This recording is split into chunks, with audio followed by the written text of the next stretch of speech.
This is the genealogy of Jesus the Messiah, the son of David, the son of Abraham.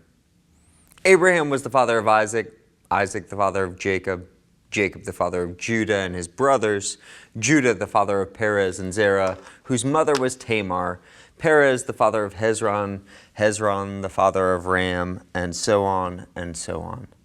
This is how Matthew, the tax collector turned Jesus follower, opens up his gospel, his good news to the whole world. This is it. This is how he lays the foundation upon which he's going to invite us to begin to understand who is this Jesus of Nazareth. Like, why did he come? Why is he here? What is the meaning of his arrival into our world? It's a list of names. It's a chapter that you never really want to read privately because it's about as inspiring as reading a phone book. And it's a chapter that you never want to be asked to read publicly because it includes names like Jeconiah and Shealtiel and Abihud. It's a public nightmare for reading. But this is where Matthew seems to think we need to begin.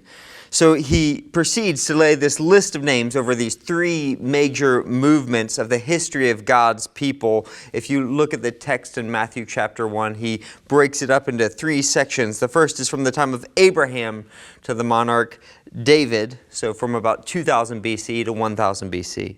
And then from David until the complete collapse of God's people in what we know as the Babylonian exile, from 1000 BC to 586-87 BC, and then from the exile to the birth of Jesus, the year of our Lord, Anno Domini. Matthew seems to think that the history of God's people, the history of the world, has been leading to this man, to this moment, to Jesus. It's quite beautiful. The only problem with this text is that Matthew seems to have gotten a few things wrong. So if you consider yourself a follower of Jesus, or if you want to follow Jesus, if you're interested in Jesus, surely if you do this long enough, you'll eventually bump into something that doesn't fit comfortably with the Christian faith. I don't know, maybe it's like you go off to college and you're faced with the overwhelming evidence that the universe is billions of years old, or your spouse leaves you.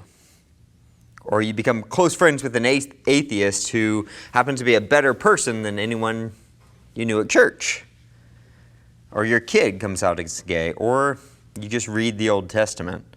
I don't know. It could be anything or nothing. But something happens that bumps into you, bumps into what you thought you knew was true, and the whole thing begins to crack. Matthew chapter 1 did that for me. So I was raised in the 1980s Ohio church tradition that said, if you don't take the Bible literally, then you don't believe the Bible. That's the tradition I came from. It sounds stark, I know, but they had a point. See, in a generation prior, there was this movement among liberal Christians that began taking everything in the Bible metaphorically, poetically, or psychologically. It was just considered like this collection of myths written to help us love one another. So once I was I attended a service with my friend, and the sermon was on the feeding of the 5,000, where Jesus took the loaves and the fish and fed 5,000 people. And the priest got up and said, and I'm quoting, or close to quoting here, that's not literally about Jesus performing a miracle. It's about how being with Jesus causes the miracle of human generosity. That what happened was when all the people heard Jesus, they had hidden all this food, but then they decided to bring it out to share it with one another.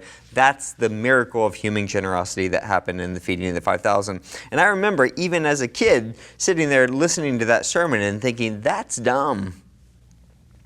Like, you might as well tell people to go home and use their Bible for something useful, like a doorstop or toilet paper or something. Because what you just did is worse than that. And that is what my church growing up was pushing against. You see, heaven, hell, sin, repentance, all of these were turned into metaphors for psychological realities. They were all being turned into these metaphors, and when you read the whole thing as a metaphor for being nice to one another, the whole thing becomes vapid and meaningless, and it's no wonder that today, 40 years later, like most of these churches are just completely dead or dying out. They believe nothing, so there's literally no reason to attend them. Now, I see why my church growing up didn't want anything to do with that, but that isn't to say there isn't some real tension with this literal interpretation of the Bible. Now, the literal interpretation of the Bible, the scholars and the theologians who thought this up, who pushed this, who defended this, they were not morons. So when David says, the Lord is my rock in Psalm 18:2, nobody thought that David was literally worshiping a rock there. That's not what they meant by a literal interpretation. A literal interpretation by the scholars, by the theologians who were pushing a literal interpretation, was that the text actually means what the author intended it to mean. That the text literally means what the author intended it to mean. That was a literal interpretation. Now, that might not be the only way to interpret the text, but it must be the foundation of every other interpretation. That's what they meant. Unfortunately, this level of nuance never really made it down to the pews of my home church. So for us, growing up, a literal interpretation of Scripture meant that the text must mean whatever the words literally mean in English in 1980s Ohio. So for example, Genesis chapter 1, and God said, let there be a vault between the waters to separate the water from waters. So God made a vault to separate the water under the vault from the water above it, and it was so. Now what does that mean? Well, in our church growing up, we didn't need to understand ancient Near Eastern cosmology to understand this. This literally meant that there must have been a vast water canopy at some point, like an ocean in the sky, which clearly came down in Noah's flood. Now, never mind that Psalm 148, written long, long after Noah's flood, still refers in present tense to the waters in the sky. Don't worry about that. It obviously means that there was a vast water canopy at one time. Or take, for example, Job. This is one of the best. Job 40:41. There are these creatures, these insane creatures, Behemoth and Leviathan mentioned there. Leviathan is described as like a fire-breathing dragon in Job 41. And that isn't it obvious what that means? I mean, it's obviously referring to the fact that humans once lived among fire-breathing dinosaurs. Obviously. That's the only possible explanation. After all, you do believe the Bible, don't you? I mean, that's the way we understood it. And that was the choice given to me growing up. Literally believe every word of the Bible as understood in English by someone living in 1980s Ohio, or become a liberal and reject the whole thing. Which do you choose? Now, I share this not because my story is so extraordinary, but because my story is not extraordinary at all. Millions have felt like they've been faced with the same choice. Like you either have to choose to completely read the Bible in some crazy literal fashion, or completely reject it in some crazy way. Now, of course, I didn't feel like I had to make that choice, at least for a long time. While I personally did not have good, rational, historical, scientific explanations for all the things I found in the Bible, I was assured that some smart person somewhere did have all those answers, so I didn't need to worry about it, just believe and go on. And I went on like this for a long, long time until I bumped into Matthew chapter 1. So Matthew chapter 1 is, it's kind of like this go-to text for people who want to prove that the Bible's full of errors. It might not be as entertaining as like the fire-breathing dinosaur thing of Job, but if you read Matthew chapter 1 literally, you can quickly see that there is literally something wrong with it. Let me just point out three things. First, right off the bat, you find that Matthew has a spelling problem. In verse 7, he says, Abijah, the father of Asaph. Well, we know, 2 Chronicles chapter 14, that his name wasn't Asaph, it was Asa. That he misspells his name. Asaph was a famous poet who wrote a bunch of psalms. Asa was one of the few good kings in the history of God's people. It's like kind of like this big, obvious mistake there. Now, the translators of the NIV, they want to help out Matthew here, so they correct Matthew's spelling. But if you check a more literal translation like the ESV, it's right there in plain sight. He says Asaph. And then just a few verses later, in verse 10, Matthew misspells another name. Instead of saying Ammon, the king, he writes Amos, the famous prophet. Instead of Ammon, he says Amos. So what's going on here? The other day, I sent Kate, our communications and next step director, I sent her a text about the year-end giving letter that we were going to send out. But I used the talk to text feature and didn't check it. I just hit send, and this is what I sent her. It says, Kate, I'm super close to having the year-end letter finished, but the talk to text read it as, I'm super close to having the urine letter finished. Was Matthew using the talk to text feature when he wrote this? Like, what's going on here? These aren't small mistakes. Any synagogue attending Jew in the first century would have easily caught these mistakes. Asaph and Amos, they were clearly not in the line of kings. What are you doing? So that's the first mistake. He messes up some spelling. The second thing is that he seems to be missing some people in the lineup. So in verse 8, he says Joram, the father of Uzziah, but we know that Joram wasn't the father of Uzziah. He was the great-great-grandfather of Uzziah. You can check it out in 1 Chronicles chapter 3. And then in verse 11, he skips another person. He skips Jehoiakim. Now, we might not make a particularly big deal about this because you could say, I am the son of Paul Reeves Anderson. That is true. I am from him. But that's not exactly true because there's actually 2 generations that I skipped over. Paul Reeves Anderson is my great-great-grandfather. It's true that I'm from him, but it's not true that he's my father. Now, we don't necessarily need to make a big deal of this, right? We could just say Matthew's just skipping over some, except that Matthew seems to be making a really big deal about the exact number of generations between that lead to Jesus Christ. Look at this, verse 17. Thus, there were 14 generations in all from Abraham to David, 14 from David to the exile of Babylon, and 14 from the exile to Messiah. He emphasizes the number as though the number of generations is really, really significant here. But the only way to get to 14 generations in the first 2 movements that he gives us is if he skips over some names in the process. And then the third movement of his genealogy, where he goes from exile to Messiah, that one, no matter how you count it, isn't 14. It's 13. There are 13 names in that last part. No matter how you count this thing, Matthew is a sandwich short of a picnic, as they say. So I was told, growing up, that if I studied these things, if I looked close enough, I would find that every word of the Bible is literally true. But the more I studied Matthew chapter 1, the more it became clear to me that there are not literally 14 generations from Abraham to David, from David to the exile, from the exile to Jesus. And the more it became obvious to me that Asaph and Amos were not literally in Jesus' bloodline. Now this might sound silly to you. I hope it does.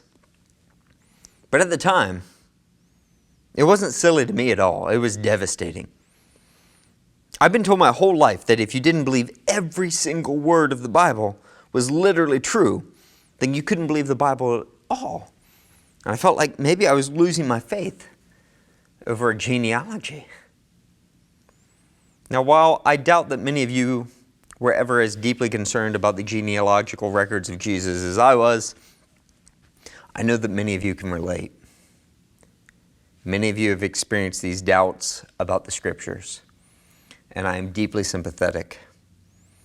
It is a terrible, hard, grueling place to be. But, as you may have guessed, I didn't lose my faith in Jesus or the Scriptures. This isn't the story of how I lost my faith. This is the story of how I found it. It's about how Matthew helped me discover a new and better way of reading the Scriptures. a new and better way of understanding my own life. So here's what happened. I didn't just study Matthew chapter 1. I went on and studied Matthew chapter 2, 3, and 4. And do you know what I found? Matthew's brilliant.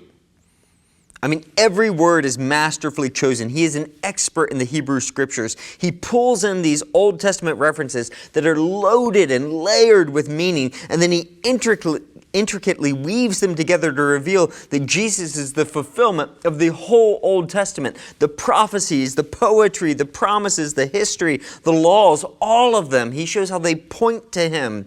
Everything in creation and in our hearts is pointing and pulling us towards Jesus of Nazareth, the Messiah. So when I saw what Matthew was doing in chapters 2, 3, and 4, I knew there's just no way that he got things wrong in chapter 1. There's just no way he was that sloppy. So I went back to Matthew chapter 1, but this time I started to read it with a new assumption. I said, let's assume that Matthew isn't using like some talk-to-text feature. Let's assume that he didn't just make mistakes. Let's assume he actually chose every single word in these verses. Let's assume that this was intentional, that he was intentionally misspelling those names, that he intentionally skipped some generations, that he intentionally wrote 14, 14, 14, even though the numbers are 14, 14, 13. So what would that mean? Why would Matthew do this? What would Matthew want us to see in this text about this man named Jesus? What would Matthew chapter 1 mean if we stopped insisting that it literally had to mean what we would mean if we wrote it in the 1980s Ohio in English and attempted to understand what Matthew intended when he wrote it in first century Palestine? As it turns out, the deeper I went into this, I soon discovered that we weren't the first people to have a problem with Matthew's genealogy. Jews in the first century Palestine likely had all kinds of problems with it too. Different problems, but real problems from the very first line.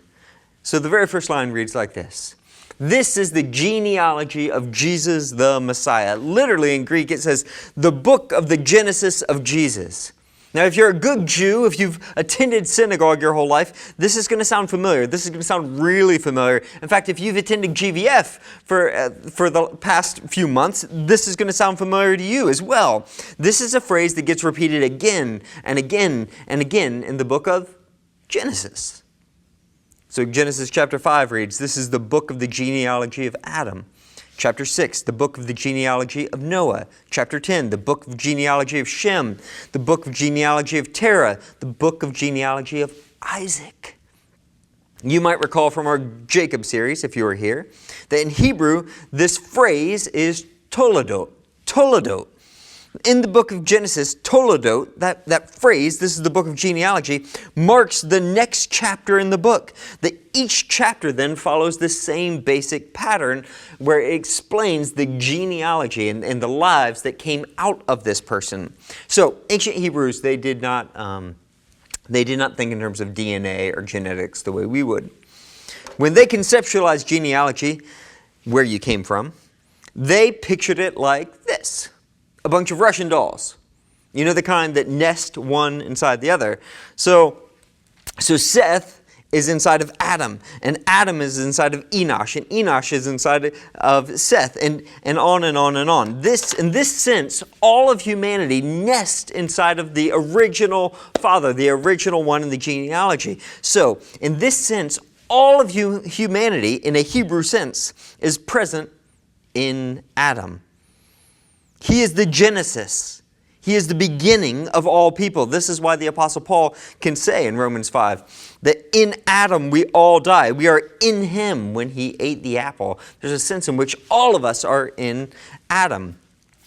In the same way, we could everyone who follows Abraham would be considered in Abraham, and all who follow Isaac would be in Isaac, and so on and so forth, just like Russian dolls. Now, for this reason, since they understood genealogies this way, that everyone is inside their father, every single genealogy in the Old Testament, every single one, begins with the most ancient person, the father, and then goes to the more recent person, the son. So the Greek word, again, for genealogy is Genesis. A person's genealogy is the story of your own personal genesis, like where you came from. So, genealogy always begins with the original person, the founder, the father, and works its way out. Adam's family starts with Adam. Shem's family starts with Shem. Jacob's family starts with Jacob. It's not complex. You probably get the idea. So get what Matthew is up to here when he starts his text. This is the genealogy of Jesus the Messiah. He begins his message with Toledot. It's a chapter heading from the book of Genesis that every good Jew would know. It's almost like he's picking up the same ancient story of Genesis to write the next chapter in the book of Genesis. But then he immediately makes a big mistake. He calls it a genealogy of Jesus, but it can't be a genealogy of Jesus because the father is Abraham. The very first person in the line of this genealogy is Abraham, not Jesus. This should be, for all accounts, for all reason, for all common sense, should be a genealogy of Abraham, not Jesus. According to human nature, biology, history, this is the book of the Genesis of Abraham. It is. But Matthew doesn't say that, does he? He seems to think that we are reading this all wrong.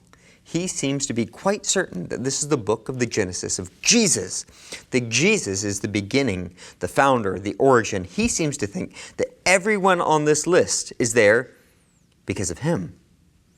Everyone on this list is in him and from him, which sounds ridiculous, right?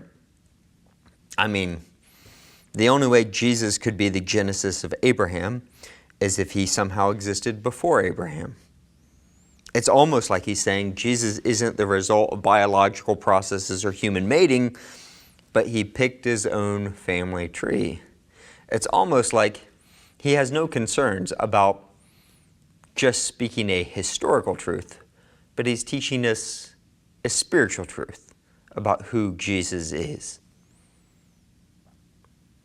So if we take these words literally, then we immediately see that Matthew isn't merely concerned with biological genealogy. This is greater than mere biology. Matthew is not denying the biological connection between Jesus and everyone in the list. He's not denying that, but that's not the main thing. Declaring Jesus is the author of his own family tree. Matthew seems to think that's the main thing. That's what we should focus on here. So Matthew then drives this home by calling him the son of David, the son of Abraham, which is just shorthand for saying he's the fulfillment of all the promises of God.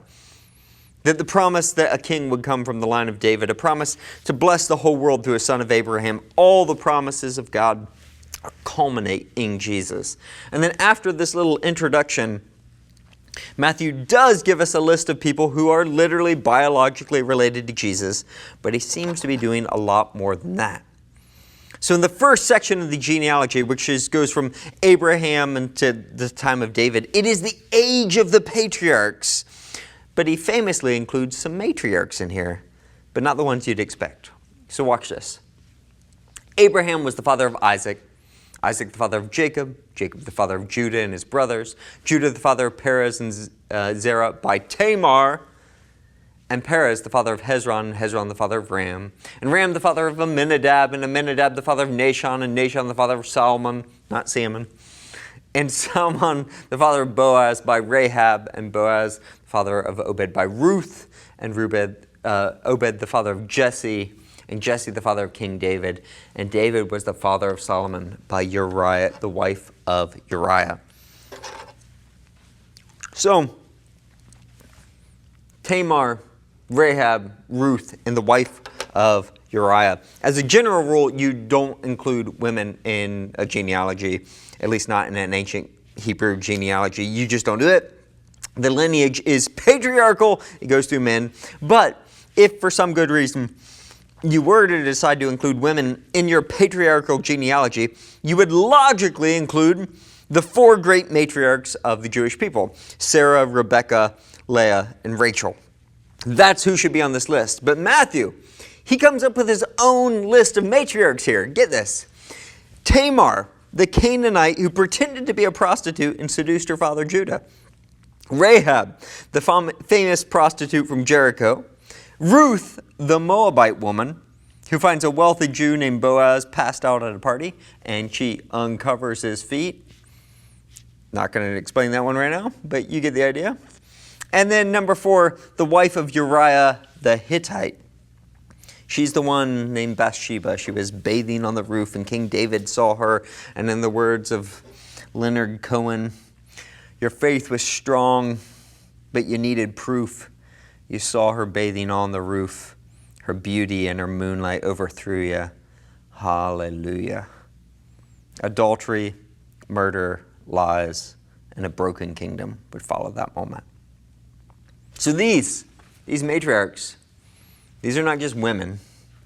They're Gentiles. They're outsiders. They're people outside of God's people. And they're not just outsiders, but each of them brings with them a sordid story.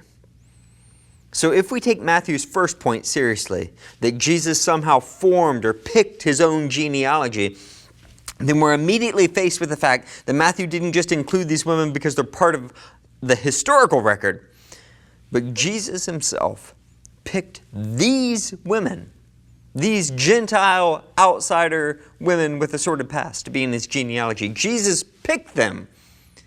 That as the author of history, he could have picked smart people or good-looking people or church-going people or wealthy or well-dressed, unusually nice people. You know the type. He could have picked them. But he didn't. He picked outsiders, sinners, broken people. He picked people with a sordid past. He picked people who didn't deserve it. And then he redeemed them. And then he made them into matriarchs, pillars of God's people. So it's true, Tamar is a Canaanite who pretended to be a prostitute, but that's not her full story, because her story, when it's all told, is that Judah, when he realizes what he's done to her, he declares to her, "You are more righteous than I." And Rahab, it's true that she was a Canaanite prostitute, but she's not just a Canaanite prostitute. She was a Canaanite prostitute and a great woman of faith. And Ruth is a saucy Moabitess, that's to be sure, but she's a saucy Moabitess who shows us what true faithfulness, God's faithful love, looks like. And Uriah's wife, Bathsheba, perhaps is the greatest moral tragedy in the Scriptures, but this would usher in the greatest time of peace and blessing God's people would know for 1,000 years. It's almost like Matthew, the tax collector turned Jesus follower, leans in here to say, if you are not a very spiritual person, if you feel like an outsider, if you feel broken, if you feel like God could never use you because of your sordid past, Jesus picks you.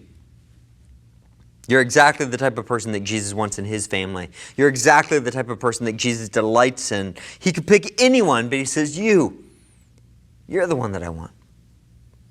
So if the theme in the first 14 names, that first segment of the patriarchs, is God's amazing grace, then the theme in the second segment of this genealogy has to be God's awesome justice. Watch this. David, I think I missed the line there. All right, I'll just read it to you. David was father of Solomon, whose mother had been Uriah's wife. Solomon, the father of Rehoboam. Rehoboam, the father of Abijah. Abijah, the father of Asaph. So at the time, David gave birth to Solomon, and Solomon gave birth to Rehoboam. Rehoboam, from the time of Rehoboam, there would be a civil war. The nation would split in two, and from that time forward, it was a slow, chaotic, painful decline until God's people finally abandoned God's ways and completely and utterly rejected God. And finally, after years, centuries of that, God would give them what they want. He would leave them alone. And then in 587 BC, the Babylonians came in, utterly destroyed Jerusalem, ravaged the people, took the survivors into captivity back into Babylon. So this whole segment from the time of David until the time of the Babylonian exile is a time of moral, spiritual decline that Matthew intentionally, in that time, he characterizes it by intentionally changing the two names. He changes Asa to Asaph and and Ammon to Amos. Asaph, the famous poet, Amos, the famous prophet. Nobody was fooled or deceived by this. Asaph was one of the most famous poets in the history of Israel. And literally, he's not the son of a king, and everybody knew that. And Amos was famously not a shepherd, or not a king, he was a shepherd. Yet Matthew intentionally invokes these names over an era of decline and judgment. Why? That's the question. Why would Matthew insert these names into this history? Not to fool people. So why would he do it? And we can't be sure. We can't be sure why he did this. But I think that the scholar Frederick Bruner is onto something when he points out that these names, Asaph and Amos, they embody the prophetic and the poetic word of God to God's people. That together they speak of God's justice and is called to be worshipped. That together Asaph and Amos would declare to God's people, yes, Jesus is the God of the matriarchs, the God who loves sinners and people with a past and outsiders, but He's also a God of justice. But He's also a God who deserves and demands our worship and allegiance. Jesus is not just at work in the acts of grace. He's also at work in times of spiritual decline and judgment. Even as the people of God ran from God, He went running after them, crying out in the voice of the prophet Amos, and I quote, I despise your religious festivals. Your assemblies are a stench to me. Even though you bring burnt offerings and grain offerings, I will not accept them. Though you bring choice fellowship offerings, I will have no regard for them. Away with the noise of your songs. I will not listen to the music of your harps. But let justice roll on like a river, righteousness like a never-failing stream. So even as God's people ran from Him, even as they sought other gods, He was the voice and the worship leader, Asaph, teaching them to sing, whom have I in heaven but you? And earth has nothing I desire besides you. My flesh and my heart may fail, but God is the strength of my heart and my portion forever. Of course, Jesus couldn't literally inspire Asaph to sing or Amos to prophesy, could He? In verses 12 through 16, the third section, where it goes from the time of the exile to the time of Jesus, we can't detect Matthew changing anything in the text, or we can't see him doing anything sneaky. All we get is like this treasure trove of like 13 potential baby names. My favorite is Eliud. You can use that if you want. Thank me later. But that's the problem with this section, right? Because right after that section, we read again, thus there were 14 generations in all from Abraham to David, 14 from David to the exile to Babylon, and 14 from the exile to the Messiah.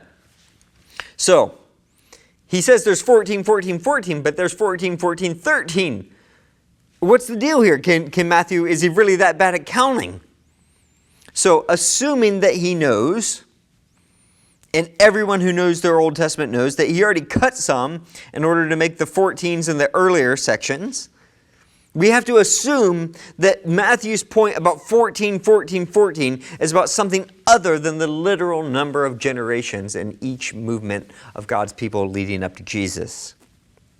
So, here's the part of the sermon where you realize that we are reading an ancient text written in another language on the other side of the world, and these people don't think like us.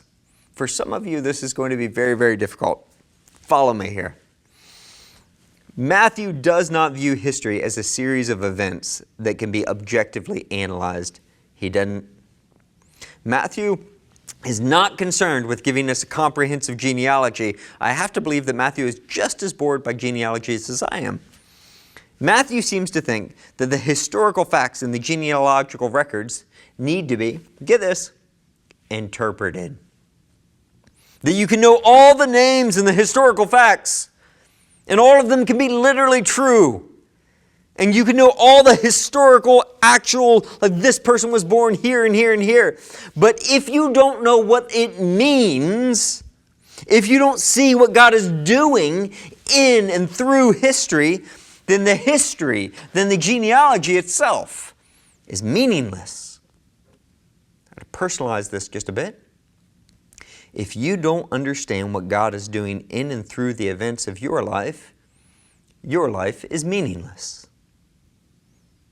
But Matthew doesn't see history this way. For Matthew, history is headed somewhere. Our lives are pointed towards something, towards someone, and if you listen carefully, you can hear it. Matthew says, 14, 14, 14. That's his answer. When we ask Matthew, what's the meaning of all human history in my personal life? Matthew says 14, 14, 14. Have you ever seen or read Hitchhiker's Guide to the Galaxy? Like the hero travels across the universe to find a supercomputer that is the ultimate answer to life, the universe, and everything. And when he finally gets there, finally finishes his hero's quest, what's the answer to the ultimate question, to the meaning of everything? The computer pumps this out, and the answer is 42. Just 42. That's what this feels like a little bit. 14, 14, 14. How is that supposed to help us make sense of everything God has done from the time of Abraham to the time of Jesus? How is that supposed to help us make sense of history and our own personal history? So, with a little fear and trepidation, let's try and make some sense of this.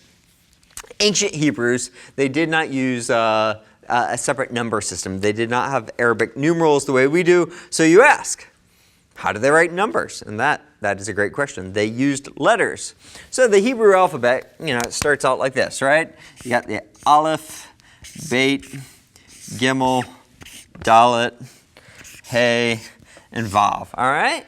And so you just take those letters, the first 6 letters, and it keeps on going, and you say that's Aleph is 1, and you get the idea. Aleph, Beit, Gimel, Dalet, Hey, Vav, Zayin. Right, so right there we have numbers 1, 2, 3, 4, 5, and 6. Now, if you take the Hebrew alphabet and you assign those numbers to it, you'll find that when you spell the name David, it is spelled Dalet, Vav, Dalet, which is 4, 6, 4.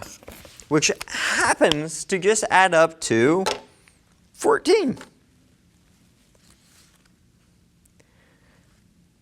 Now, there's likely more to the number 14 than this, but there's certainly not less. Now, I know this sounds crazy, like who would assign numbers to a name, but you check out the book of Revelation, chapter 13, verse 8, and what's the name of the number, the number of the name of Antichrist? It is 666. Like you've heard this before. This is a thing that people did back then. So when Matthew looks across the pages of history, what does he see? David, David, David. The history is crying out, the son of David, the son of David, the son of David. He's crying out for a king. He hears all of history crying out, Jesus, son of David, have mercy on me, a sinner. And this brings us to the end of Matthew's genealogy. And back to our original conundrum. Do you literally believe every word of the Bible as understood by someone living in 1980s Ohio? Or do you become a liberal who rejects the whole thing? Which do you choose? And I choose C. None of the above. I believe that this text means exactly what Matthew intended it to mean. I'm pretty sure that all the mistakes we read in the text say more about us than they do about Matthew. To claim that Matthew made mistakes is to need to place a completely foreign reading on the text. It's to completely miss the point of what Matthew's doing here. And while this might not meet my modern, rational, scientific desire for objective historical facts, personally, I find Matthew's perspective on history, on Jesus, on my own personal history, I find it more satisfying, more beautiful, greater, and more, not less. His point is that history itself is communicating something to us. And this is a point of faith, not a point that you can prove through historical facts or objectively through scientific means. His point is that history is communicating a message written by Jesus himself, that it's pointing us to God's grace, it's shouting out for justice, it's calling us to worship, it's crying out, Jesus, Son of David, have mercy on me, a sinner. And it's not just history back then that's doing this. It's your history, your life, the events and circumstances that you find yourself in, that if you really look, you'll see Him. You'll see Jesus in your life, in the outsider, in the sinner, in the broken, and the least of these. If you hear Him, if you really listen, you'll hear Him in the cry for justice. You'll hear Him in the call to worship.